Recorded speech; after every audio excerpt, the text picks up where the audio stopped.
Every mile has a story, and every stop becomes a memory. Today, that story begins in Monument Valley.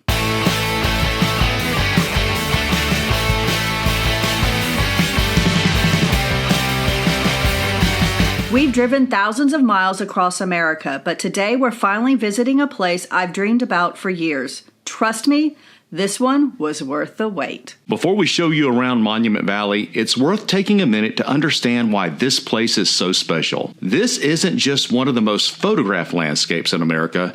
It's a sacred homeland with history that stretches back hundreds of millions of years. As you drive into Monument Valley, it's almost impossible to imagine that this landscape began forming more than 300 million years ago. Layer upon layer of sand and sediment built up over time, and then nature took over. Millions of years of wind, rain, and ice slowly carved away the softer rock, leaving behind the towering sandstone buttes that have become one of the most recognizable landscapes on Earth. Long before Hollywood ever discovered Monument Valley, people called this place home. The Ancestral Puebloans lived here for centuries, leaving behind cliff dwellings, pottery, and petroglyphs that still tell part of their story today. By the 1500s, the Diné, better known as the Navajo people, had settled here, forming a deep spiritual connection with this land. Although they were forced from their homeland during the tragic Long Walk of 1863, they returned after the 1868 treaty. Today, Monument Valley remains part of the Navajo Nation and is much more than a scenic destination. It's a sacred homeland. The rest of the world was introduced to Monument Valley in 1939 when director John Ford filmed Stagecoach here. Those sweeping red rock formations soon became the backdrop for countless westerns and helped define what many people picture when they think of the American West. Today, the Navajo Nation carefully protects this incredible landscape.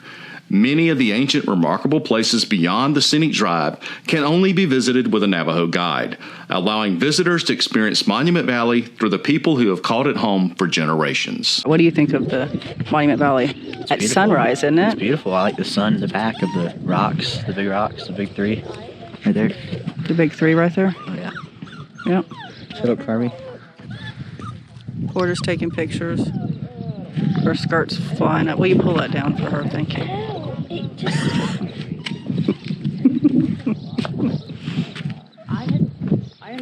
And then we have Grapeville. God, what does this mean?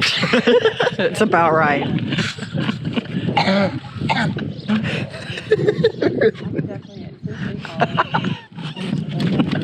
Carmi? Can I take her to the bar? No, then we have Carmi. Hello, Carmi. Where's this sun?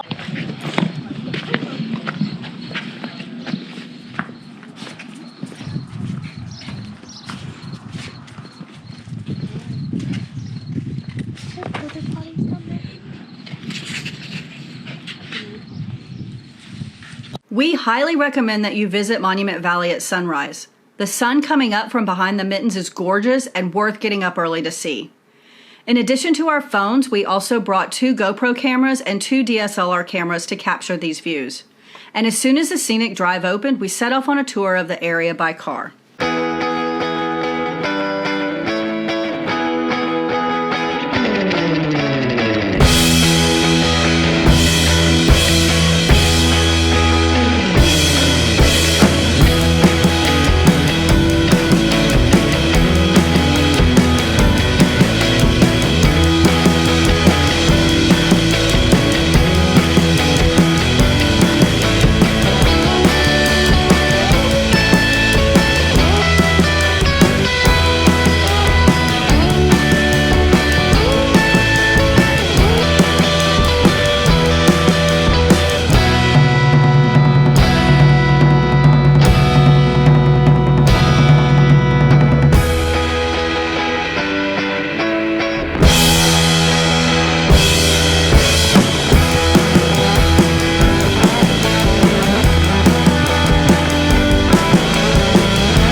We took our GMC Yukon on this trip, and the ride height is perfect for these roads.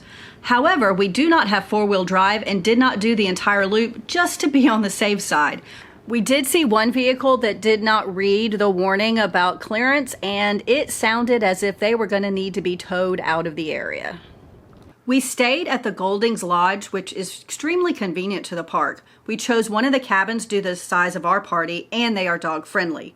Carmi put on her GoPro and checked out the cabin upon arrival. She gave it 5 paws up.